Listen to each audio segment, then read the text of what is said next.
Oke, bismillahirrahmanirrahim. Assalamualaikum. Kita lanjutkan lagi ya di part 2. Kemarin kita udah bahas dari nomor 1 sampai 10, kita lanjut ke part 2 ini. Oke, di part 2 ini ada tentang apa? Tentang energi kinetik ya. Kinetik. Nah, diketahui di sini ya, diketahui maaf. Nah, ketahui ya di sini hujan lebat kemudian bersama dengan mengendarai mobil dengan kecepatannya 20 meter per second. Mereka dikejutkan oleh pohon tumbang dan driver baru menyadari setelah berada pada jarak 10 meter. Driver segera mengerem mobil dengan harapan dapat berhenti sebelum menabrak pohon. Jika diketahui masa mobilnya 1500, gaya pengereman diperlukan sebesar berapa? Nah, di sini ada guide-nya ya, clue-nya di sini ngitung EK, energi kinetik setengah MV kuadrat. Kemudian ada rumus W sama dengan delta EK dan F kali S sama dengan setengah MV kuadrat. Setengah MV kuadrat berarti sama dengan EK ya. Sama dengan EK. Nah, berarti kita nyari EK-nya dulu nih ya. Masukkan setengah kali massa. Massa berapa? 1500 ya.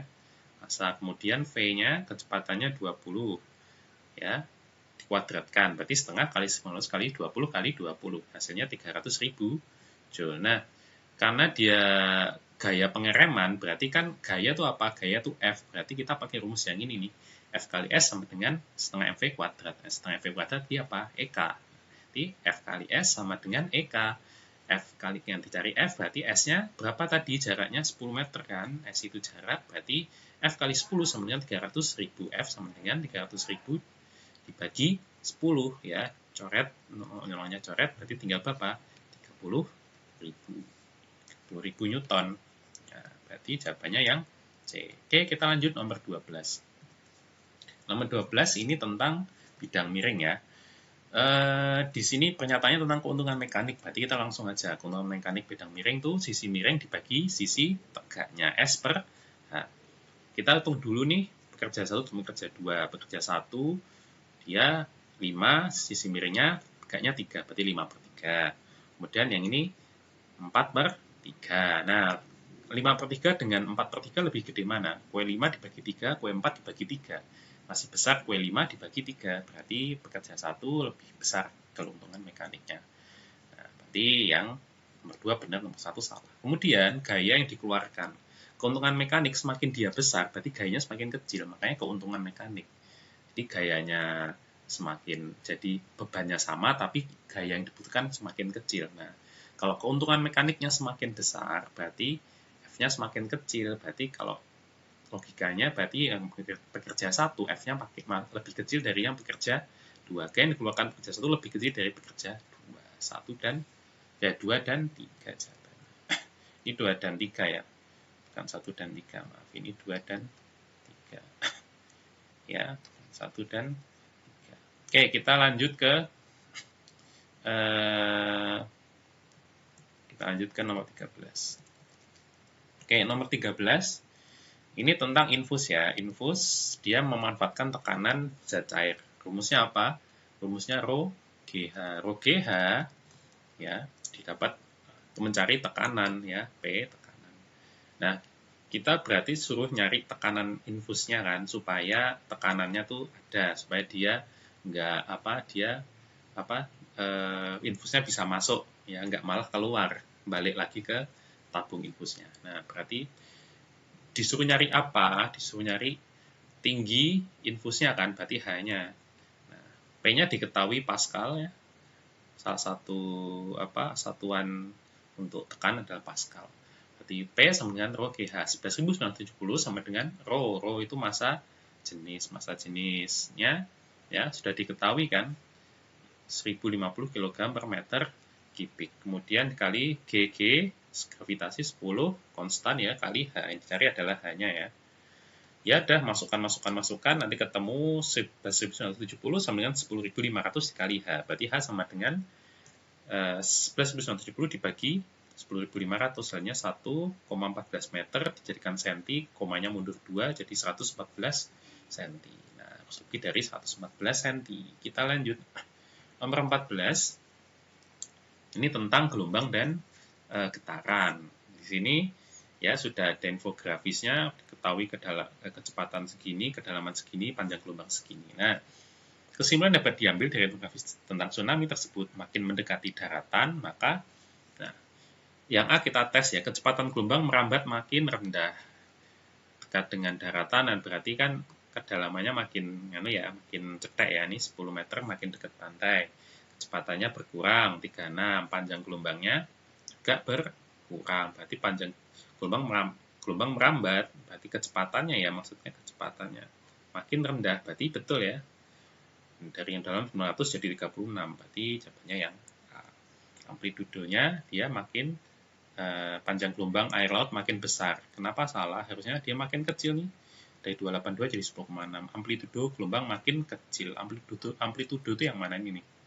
Tinggi gelombang. Nah, dia makin lama makin tinggi kan? Salah, bukan makin kecil.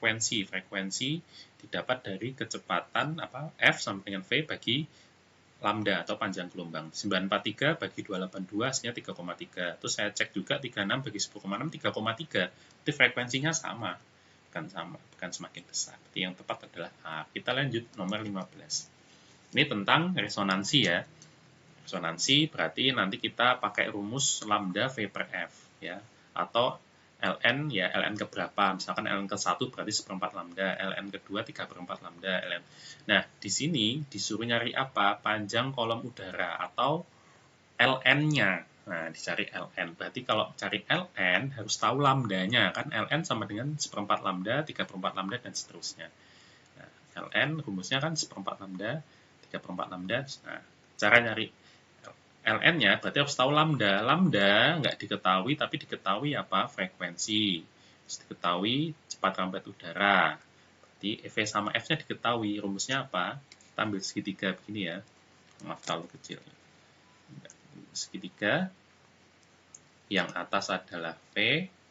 Ya, yang bawah adalah frekuensi dan panjang gelombang atau lambda. Lambda itu panjang gelombang. Nah, gini ya. Kalau dicari F berarti V per lambda. Kalau dicari lambda berarti V per F. V per F. V-nya 340 meter per second. Karena ini yang dicari senti, berarti jadikan senti. Tambah 0,2, 34.000. Dibagi cepat rambat bunyinya 340, 440. Maaf ya. Maaf kok cepat rambat. Cepat rambatnya 340 ya. Jadikan senti 34.000, kemudian dibagi frekuensi 440, berarti hasilnya 77,3. Nah, ini adalah lambdanya 77,3 cm. Kemudian Kemudian ln-nya, nah kita coba-coba ini ln-nya yang mana? Misalkan ln pertama berarti 1/4 lambda. 1/4 lambda sama dengan 1/4 kali lambdanya 77,3, berarti 77,3 dibagi 4 hasilnya 19,3. Ada jawabannya. Nah, gimana kalau ln-nya ternyata ln kedua 3/4? Ternyata ketika dicari 3/4 ya, 3/4 hasilnya itu lebih besar ya. Hasilnya itu besar banget, 50, 60, 70. Berarti yang paling cocok ini kemungkinan ditanyakan satu resonansi pertama. Gitu. Oke, kita lanjut nomor 16. 16 ini agak rumit nih ya, tapi mudah insya Allah kalau tahu caranya. Nah, ini adalah cermin cembung. Cermin cembung berarti dia bayangannya maya. Nah, maya tegak diperkecil. Kalau maya berarti SI-nya negatif. Nah, maya ketika kita ngitung SI dapatnya harusnya negatif. Jadikan negatif. Nah, di sini ya ditanya apa? Ditanya perbesaran SI per SO kan, rumusnya SI per SO. Nah, awalnya dia jarak 30, berarti 30 ini sebagai apa? Sebagai SO. Kemudian diperkecil sepertiga, berarti M-nya sepertiga. Kalau mobilnya 10, berarti perbesarannya berapa? Berarti kita harus cari SI-nya dulu kan, dan F-nya. Nah, F itu yang biasanya harus dicari dulu nih, F. Nah, untuk mencari F, itu kan rupanya S per SI ditambah per SO kan. Per SI-nya belum diketahui, SO-nya diketahui. Nah, kita cari SI-nya dulu ya. M sama dengan SI per SO rumusnya. Nah, sepertiga diketahui kan sama dengan SI per 30. Berarti SI sama dengan 30 dikali sepertiga, hasilnya 10. Nah, 10 per 30 kan sepertiga. Nah, SI-nya, karena dia maya berarti negatif. Negatif 10 meter. Nah, jadinya negatif 10. Nah, untuk mencari F sudah ada SI dan SO, berarti kita tinggal tambahkan 1 SI tambah 1 SO, samakan penyebut 30, atasnya min 3 plus 1, berarti min 2 per 30 dibalik 30 min 2, F-nya hasilnya juga negatif, ya kan? Karena salah satunya kan negatif, berarti F-nya masih negatif. Nah, kemudian F-nya negatif, nah ditanyakan apa? Ditanyakan jarak. Jika jarak mobilnya jadi 10 meter, awalnya 30 jadi 10, berarti SO-nya berubah ya. Nah, M-nya juga berubah kan, pasti perbesarannya jadi berubah. Nah, F-nya yang tidak akan, jadi F tidak akan berubah. Jadi F tidak akan berubah, berarti F-nya kita pakai ya. 1 SI sama dengan 1 F dikurangi 1 SO rumusnya. Kemudian 1 F-nya, tadi kan 1 min 15, berarti 1 min 15 dikurangi SO-nya 1 10. Samakan penyebut, ya, dapatnya 30, penyebutnya atasnya min 2, min 3, min 2, min 3, min 5 per 30 dibalik 30 per min 5, berarti min 6, SI-nya min 6, nah masih maya. Nah, perbesarannya SI per SO, SI per SO perbesaran nggak boleh negatif ya, makanya min 6 jadi 6, SI-nya 6, SO-nya 10 ya, jadi 0,6. Oke, jawabannya B. Kita lanjut nomor 17. 17 ini tentang kaca pembesar ya. Nah, di sini ditanya apa? Diketahui kalau akomodasinya tuh maksimum, berarti pakainya rumus yang ini ya. Nah, rumusnya yang ini. Oke, kemudian diketahui dia perbesarannya 6 kali, berarti M-nya 6. Kemudian titik dekatnya 30. 30 itu sebagai SN, ya kan? Berarti rumusnya M sama dengan SN per F plus 1. M-nya diketahui 6. 6 sama dengan 30, SN-nya 30 bagi F. Nah, F-nya yang harus diketahui nanti ya. Kenapa? Karena F itu menentukan apakah nanti cepat lelah atau enggak, karena syaratnya supaya tidak cepat lelah ya, syarat tidak cepat lelah ya kan, itu titik jarak benda itu berada tepat di F. Nah, berarti kalau F-nya ketemu berarti jarak bendanya tahu kan, jarak dari loop ke bendanya kita langsung tahu, berarti sama gitu kan. Nah, 6 sama dengan 30 per F tambah 1, berarti ini satunya tarik ke kiri jadi 6 min 1, di 5 sama dengan 30 per F, berarti F-nya 30 bagi 5 sama dengan 6. Berarti maka supaya tidak cepat lelah ya, tidak cepat lelah, maka yang harus meletakkan perangkonya di mana? Di F-nya 6 cm. Oke, kita lanjut nomor 18. Nomor 18 ini tentang listrik statis ya. Nah, ini ada ceritanya, ada apa namanya? Ada seperti cerobong gitu ya, cerobong, kemudian ini cerobongnya ini kan tempat keluar debu. Nah, supaya debunya tidak bertebaran, dia dikasih semacam memanfaatkan sifat apa elektrostatis ya, elektrostatis, listrik statis ya, supaya debu-debunya nanti nempel di tidak terbang, jadi nempel gitu kan. Nah, ternyata dia ngakalinya seperti ini, jadi ada cerobong kemudian dikasih kawat. Nah, kawatnya itu dia muatannya negatif, kemudian apa namanya? Kemudian cerobongnya itu dibikin positif. Nah, supaya apa? Supaya nanti apa namanya? Supaya nanti ketika ada perbedaan perbedaan gaya, perbedaan muatan, nah, maka akan timbul gaya kan? Nah, perbedaan muatan maka timbul gaya. Nah, seperti itu. Nah, debu-debunya ini kebetulan diketahui debunya itu dia partikel debu itu ternyata bermuatan negatif. Nah, supaya dia nempel kan berarti harus ada yang bermuatan positif kan. Nah, kemudian dia ditanya apa? Tindakan yang harus dilakukan agar partikel abu yang menempel semakin banyak. Nah, diketahui ternyata ya pada tahap uji coba belum banyak abu, berarti abunya itu belum terlalu banyak yang nempel. Nah, tindakan yang harus dilakukan agar partikel abu yang menempel semakin banyak, berarti gimana ngakalinnya? Oke, kita cek ya pernyataan yang A, mendekatkan pelat dengan kawat. Nah, kalau dari semakin dekat kan berarti harusnya gayanya semakin besar kan, harusnya betul. Ya kan? Kalau dari rumus nih ya, gaya sama dengan K, Q1, Q2, Q itu berarti muatan dibagi gaya. Nah, dibagi R, jarak. Kalau jaraknya itu semakin dekat, berarti semakin kecil kan jaraknya. Otomatis kan pembaginya makin kecil, berarti gayanya makin besar. Nah, masalahnya kalau pelatnya nih yang tengah ini ya pelatnya yang pinggir ini didekatkan dengan kawat yang di tengah, didekatkan ke sini. Yang ini kan jadi jauh, jadi sama aja. Gimana cara mendekatkannya? Ini ke kanan, berarti yang kiri jadi tambah jauh. Kalau ini ke kiri, yang kanan tambah jauh. Jadi ya tidak efektif, ya sama aja. Nah, berarti kurang tepat. Nah, yang B menambah muatan pada pelat dan kawat. Nah, Q1 dan Q2-nya ditambah. Berarti kalau Q1, Q2 ditambah, F-nya kan lebih besar ya. Nah, yang dia dibagi lebih banyak, berarti kan F-nya lebih besar. Nah, berarti jawabannya adalah B. Ya, nomor berikutnya 19. Ini tentang lagi-lagi tentang energi mekanik ya. Berarti EP dan EK, ketemu EP dan EK.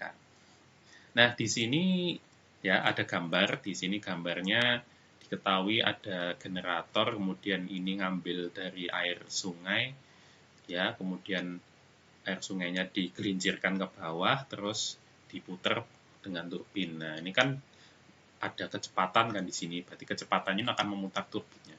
Nah, diketahui kalau tingginya ini 3,5. Nah, ada tinggi berarti berkenaan dengan EP kan, EP kan syaratnya harus ada tinggi. Makanya rumusnya MGH, ada H-nya, itu tinggi.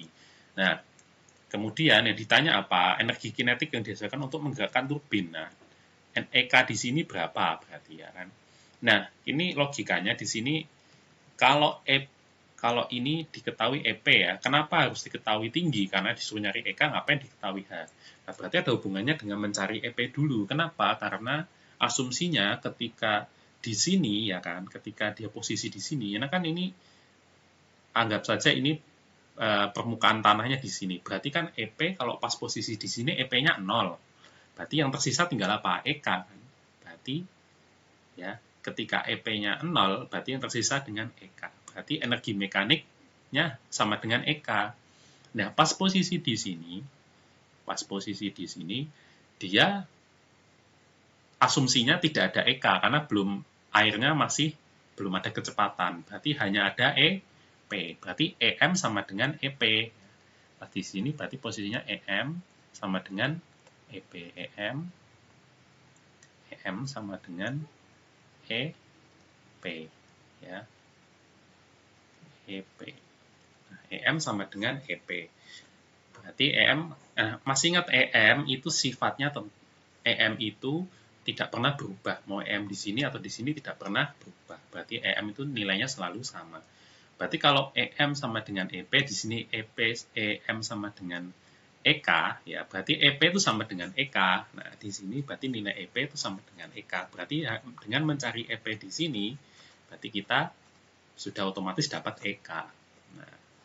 Nah, EP, maksudnya EP di sini nih, dengan mencari EP di sini, otomatis kita dapat EK. Karena ini sama-sama EM nih, dua-dua nih EM. Oke, kita cari EP intinya. Nah, EP MGH masanya 20 kan, 20 kg nih. Kali G-nya 10, H-nya ketinggiannya 3,5. Dapatnya 700 Joule. Nah, itu sama dengan EK-nya juga. Oke, kita lanjut nomor 20. Masih gambar yang sama, cuman ini nyari listrik ya, nyari daya. Nah, diketahui apa? Diketahui dia dia rumusnya ini nih. P ya, energi sama dengan W dibagi T. P apa namanya kan, energi dibagi W per T.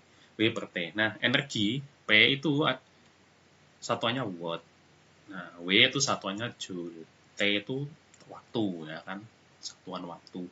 Nah, P-nya karena dia spesifikasi lampunya 50 watt, terus jumlah lampu yang dapat disuplai, berarti kita harus tahu ini menghasilkan berapa watt. Nanti kan dibagi 50 dapat berapa lampu gitu kan. Nah, rumusnya P sama dengan W per T. Tadi W-nya pakai apa? W-nya itu Joule-nya itu pakai energi kinetiknya, ketemunya kan 700. Nah, T-nya pakai satuan waktu, anggap saja waktunya per detik, berarti 1. 700 per 1 sama dengan 700 watt. Nah, 700 watt dibagi 50 lampu hasilnya 14. Jadi yang jawabannya 14. Nah, yang mana? Paralel atau seri? Nah, ternyata kalau seri, itu karena seri, ketika disusun seri ya, lampu disusun seri, itu hambatannya lebih besar. Karena hambatannya dijumlahkan. Contoh lampu A 10, lampu B 10, berarti hambatannya jadi 20. Nah, makin banyak lampunya, hambatannya makin besar. Karena hambatan makin besar, ya, berarti kan rumus P itu kan sama dengan juga I kuadrat I I kuadrat kali R. Nah, I kuadrat kali R. Berarti kalau misalkan R-nya besar, R-nya besar, berarti otomatis dia P-nya jadi kecil. Nah, kalau P-nya kecil berarti apa? Berarti tidak sesuai ya. Berarti dia harusnya lebih dari 14 lampu kalau dipasang seri karena dia wattnya lebih kecil. Berarti yang benar adalah paralel. Nah, kita lanjut. Nomor 21 nih. Oke, nomor 21. Oh ya, sudah nomor 21 ya. Berarti kita sudah setengah jalan nih ya. Sudah setengah jalan ya. Mudah-mudahan tetap fokus nih. Insya Allah tetap fokus ya. Kita lanjut. Ini berkaitan dengan listrik dinamis. Listrik dinamis bentuknya rangkaian ya. Rangkaian. Ini ada rangkaian lampu ohm dipasang paralel. Nah, mana ada aki 12 volt, sekring 5 ampere. Sekring fungsinya untuk apa? Untuk supaya ketika ada over arus, dia akan memutus. Karena kan bahaya ya kalau arusnya berlebihan dari yang dibutuhkan. Nah, sekring 5 ampere, berarti di atas 5 ampere dia putus. Kayak gitu, maksudnya sekring. Nah, kita cari arusnya dulu ya. Berarti kita cari R-nya totalnya ya di paralel seperti ini. Berarti 1/4 tambah 1/6 sama 1/12, yang akan menyebutnya 1/12. Atasnya 1, 2, 3, 6/12 dibalik 12/6 hasilnya 2. Nah, kemudian I-nya karena sudah ketemu R-nya berarti I tinggal V per R. V per R berarti 12 bagi 2 berarti 6 ampere. Berarti harusnya lebih besar dari sekringnya, berarti harusnya sekringnya putus kan. Nah, 1 betul ya. Nomor 2 hambatan lampu depan terlalu kecil. Nah, dia ternyata benar nggak ini sekringnya saklar kontak di semua lampu padam. Nah, berarti sekringnya bekerja ya, karena dia otomatis memotong arusnya. Semua lampu jadinya padam. Nah, Rizky mencoba memprediksi penyebabnya apa? Penyebabnya 1, arusnya terlalu tinggi. Harusnya dia maksimal 5 ampere jadi 6 ampere. Kemudian yang kedua, hambatan lampu depan terlalu kecil. Kenapa betul? Karena kalau hambatannya kecil ya kan, kalau hambatan kecil kan rumusnya I sama dengan V per R. Kalau R-nya itu semakin kecil berarti apa? I-nya kan semakin besar. Makanya harusnya hambatannya dikasih hambatan yang besar supaya I-nya mengecil, supaya tidak lebih dari 5 ampere. Berarti hambatan lampu depan terlalu kecil, harusnya harus digedein. Jadi 1 dan 2. Kita lanjut nomor 22. Ini kita ke magnet ya. Magnet ini elektromagnet. Nah, arus itu kan dari positif ke negatif ya. Berarti dia jalurnya ke sini nih arahnya. Berarti ke sini kan turun kan. Turun berarti pakai kaidah tangan kanan ya. Turun, jarinya turun berarti jempolnya di mana? Di kanan. Berarti jempol U. I-nya U, P-nya S. Nah, di sini didekatkan dengan kompas. Merah itu utara, selatan. Berarti Q tadi apa? Q U ya. U berarti harusnya dia akan dekat dengan selatan kan. Harusnya selatan yang mengarah ke sini kan, beda muatan, beda jenis tarik menarik. Berarti 1 salah, 3 juga sama. Ini selatan ketemu selatan, salah, harusnya beda ya. Nah, yang benar adalah ini P, ini P-nya itu selatan ketemunya utara, Q-nya itu tadi kita dapat utara ketemunya selatan. Berarti jawabannya 2 dan 4. Kita lanjut nomor 23. 23 ini tentang GGL ya. GGL yang mempengaruhi GGL itu apa? Jumlah lilitan gerakan magnet. Nah, kemudian ternyata di sini ya 500 lilitan kalau gerakannya perlahan GGL-nya 100. Kalau cepat 200. Berarti gerakan mempengaruhi ya. Lilitannya ditambah 1000, perlahan 200. Nah, nambah kan GGL-nya. Berarti faktor kedua adalah gerakan. Kemudian ini yang tanpa besi inti, yang ini pakai besi. Pas pakai besi inti ternyata dengan sama percobaan sama 500 lilitan, gerakannya juga lahan, dia naik 50 ya, jadi 150. Berarti memakai kumparan besi dia juga nambah. Berarti yang mana? Semakin cepat magnet dimulai semakin besar GGL-nya, betul. Pemasangan itu besi, gaya listrik semakin besar, betul. GGL-nya makin besar. Berarti 1 dan 4. Nomor 24. Nomor 24 ini adalah kandungan makanan ya. Yang ditanya adalah karsinogenik yang beracun atau menyebabkan kanker. Nah, otomatis kalau yang banyak menyebabkan kanker itu biasanya yang pengawet tuh. Yang pakai at. Berarti jawabannya yang B. Lanjut nomor 25. 25 ini adalah bagian akar. ya di sini diketahui apa? Mengakibatkan akar bertambah ukuran. Berarti bertambah ukuran berarti dia apa? Tumbuh, ya kan? Tumbuh. Dia memanjang. Berarti tumbuh dan berkembang. Nah, berarti jawabannya yang C. Lanjut nomor 26. 26. Nah, ini ditanya rumah energi ya. Energi berarti mitokondria kan. Mitokondria yang kayak sosis berarti nomor 2. Nomor 4 tuh apa? Ini badan Golgi ya, bentuknya kayak gini. Badan Golgi fungsinya apa? Ekskresi ya, fungsinya ekskresi. Ekskresi agak susah nih pulpen ini. Ekskresi ya. Ini badan Golgi diingat-ingat ya, ekskresi. Kemudian 3 ini apa? 3 inti sel. Inti sel untuk apa? Untuk mengatur semua proses sel. Nomor 1 ini agak kurang jelas ya, ini apa nih? Ini mungkin sitoplasma, nggak tahu ini apa ya. Nomor 1 ini kurang jelas ya. Nah, yang tengah ini, kalau yang tengah ini retikulum endoplasma nih, yang kayak badan Golgi cuman ngelilingin sel ya. Fungsinya apa? Retikulum endoplasma itu di dalamnya ada ribosomnya. Ribosom fungsinya apa? Sintesis protein. Nah, juga sintesis lemak juga ya. RE fungsinya untuk sintesis protein dan lemak. Oke ya, gitu. Kita lanjut nomor 27. Undur-undur goreng. Wah, ini aku belum pernah makan ya. Nah, di sini di ada gambar-gambar hewan lainnya. Ini mana yang punya kerabatan paling dekat ya, kita analisis saja. Ini undur-undur itu masuknya apa?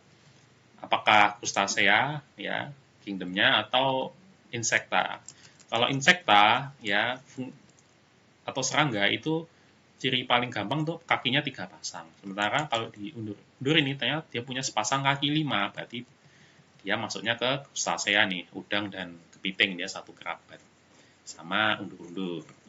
2 dan 4. Oke, kita lanjut nomor 28. 28 ini tentang lingkungan ya. Ditanya apa? Ditanya bahaya bagi ekosistem ya, mikroplastik. Nah, fungsinya ekosistem dan lingkungan. Dapat menyebabkan gangguan neurologis, pernapasan, tumbuh kembang, dan manusia. Ini berarti bukan lingkungan ya, ini lebih ke manusia, berarti salah. B. Terkontaminasi pada sebagian besar makhluk hidup di darat dan di air yang dikonsumsi oleh manusia. Ujungnya manusia juga. Menyebar melalui udara dan air setelah berlanjut pada transfer trofik sehingga membuat banyak organisme termasuk manusia terkontaminasi. Ya, nggak cuma manusia ya, karena lingkungan tuh ke semua organisme. Tapi jawabannya yang tepat adalah C. 29. Simbiosis ya, komensalisme, mutualisme, parasitisme, amensalisme. Kita analisa aja. Di sini ya, tanaman sirih melekat ke pohon, biasanya pohon jeruk. Sementara pohon besar tidak dirugikan dan tidak diuntungkan ya. Kalau komensalisme berarti yang satu untung, yang satu tidak rugi, tidak untung. Nah, si tanaman sirih dia untung ya, dapat nutrisi, terus dapat sinar matahari. Sementara yang ditumpangin nggak rugi, nggak untung. Berarti betul komensalisme. Nomor 2, ini juga sama. Ini bunga rafflesia tempat hidup pada akar pohon. Ini harusnya sama kayak anggrek, sama kayak sirih ini. Harusnya dia komensalis juga, bukan mutualisme atau saling menguntungkan ya. Bukan yang 3 ini E. coli dengan usus besar, harusnya mutualisme ya kan. E. coli membantu pembusukan makanan pada usus, kemudian E. coli dapat makanan, berarti mutualisme.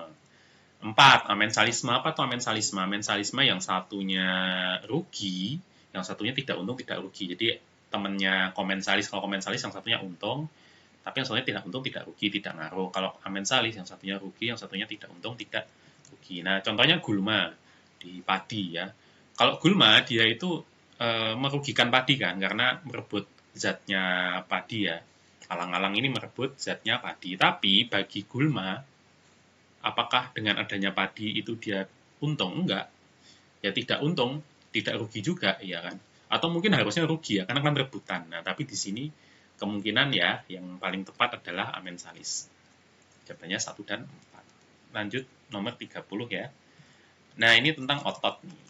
Otot itu ada otot polos, otot jantung, otot rangka, atau otot lurik. Otot rangka itu sama dengan otot lurik ya. Ini harusnya sama. Tapi apa yang menyebabkan jawaban D benar? Kita cek. Nah, di sini ya, karena kan masalahnya apa? Masalahnya itu adalah yang otot atrofi atau otot yang tidak digunakan. Jadi otot yang tidak lama tidak digunakan ya kan.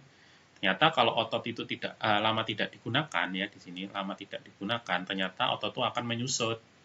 Nah, itu akan menyebabkan kelainan. Karena menyebabkan kelainan berarti ya berarti ada bagian otot tuh yang menyusut. Otot mana? Nah, berarti otot yang berhubungan dengan gerak, berarti itu otot sadar atau tak sadar? Otot sadar. Kalau otot sadar, berarti pilihannya tentu bukan otot polos. Otot polos tak sadar. Contohnya otot polos itu ada di mana? Lambung. Kita kan mencerna otomatis ya, lambung, kemudian eh, misalkan di hati, kemudian di ginjal. Nah, itu kan tidak kita gerakkan, berarti dia tak sadar. Nah, terus kemudian otot jantung, berarti ada di jantung. Jantung kan berdetak tanpa kita kendalikan kan, berarti dia tidak sadar juga, berarti bukan. Nah, yang satu-satunya yang sadar adalah otot rangka atau otot lurik. Nah, masalahnya di sini ini gambarnya otot jantung. Otot lurik atau otot rangka tuh yang ini gambarnya, berarti yang D yang betul. Oke, nomor 3. Satu kita lanjutkan di part 3 ya. Mudah-mudahan tetap semangat dan kita tunggu nih part 3. Terima kasih. Assalamualaikum warahmatullahi wabarakatuh.